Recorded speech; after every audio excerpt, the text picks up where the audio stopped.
ఎర్రగొట్టే కారం రంగు రుచి ఆచి కారం పొడి. శాసన మండలిలో గొల్ల కురుమల సమస్యలపై ప్రభుత్వాన్ని ప్రశ్నించారు నెల్లికంటి సత్యం. గొర్రెల పంపిణీ పథకం ద్వారా నగదును లబ్ధిదారులకు అందిస్తామని హామీ ఇచ్చి గత ప్రభుత్వం అమలు చేయలేదని చెప్పారు. డీడీలు కట్టిన లబ్ధిదారుల అకౌంట్లు ఫ్రీజ్ కావడంతో 3 ఏళ్లుగా ఇబ్బందులు ఎదుర్కొంటున్నారని తెలిపారు. గొర్రెల పెంపకదారులకు పెన్షన్ అందించాలని, అకౌంట్ ఫ్రీజింగ్ ఎత్తివేయాలని కోరారు ఎమ్మెల్సీ నెల్లికంటి సత్యం.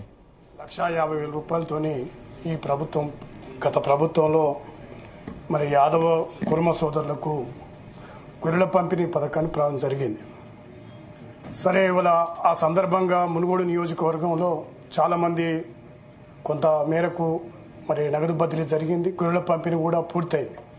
కానీ ఇంకా చాలామంది పాపం మరి డీడీలు కట్టి వాళ్ళందరికీ కూడా మరి లబ్ధిదారులు రానటువంటి వాళ్ళు చాలామంది ఉన్నారు. మరి వాళ్ళ అకౌంట్లలో డబ్బులు పడ్డాయి ప్రభుత్వం వైపుకి వెళ్ళి. కానీ ప్రభుత్వం మారిన తర్వాత ఆ అకౌంట్లన్నీ కూడా ఫ్రీజ్ చేయడం జరిగింది. దీంతో ఇవాళ మరి గతంలో కట్టినటువంటి డబ్బులకు 43,000 పోను వాళ్ళంతా కూడా ఆ అకౌంట్లలో డబ్బులు పడడం మూలంగా మొత్తం కూడా ఫ్రీజ్ చేయడం మూలంగా ఆ అకౌంట్లు వాడుకుంటేందుకు కూడా అవకాశం వస్తలేదు.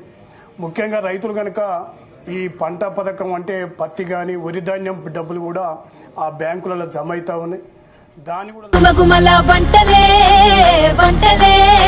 ఎర్రగొట్టే కారం రంగు రుచి ఆచి కారం పొడి.